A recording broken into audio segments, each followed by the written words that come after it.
মোহা স্বাধীনতা মানে শহীদ মিনারে ফুলের মহড়া দিয়াম আজ স্বাধীনতা যেন মামার হাতের পান্তা ভাতার মোহা স্বাধীনতা মানে শহীদ মিনারে ফুলের মহড়া দিয়াম এদিকে শহীদ মা জননী ব্যথাই কাতর বুকে এদিকে শহীদ মা জননী ব্যথাই কাতর বুকে জীর্ণ শীর্ণ নিঃস্ব হয়ে মরিচে ধুকে ধুকে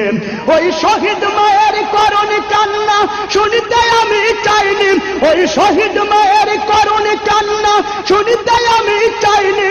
তাই তো আমি বিদ্রোহী আর কথাগুলো বেআইনি স্বাধীনতা চাইনি আমি এই স্বাধীনতা স্বাধীনতা পাইনি আমি সেই স্বাধীনতা স্বাধীনতা চাইনি আমি এই স্বাধীনতা স্বাধীনতা পাইনি আমি সেই স্বাধীনতা আজ স্বাধীনতা মানে রাজনীতি নামে আকাশ চুম্বি বাড়ি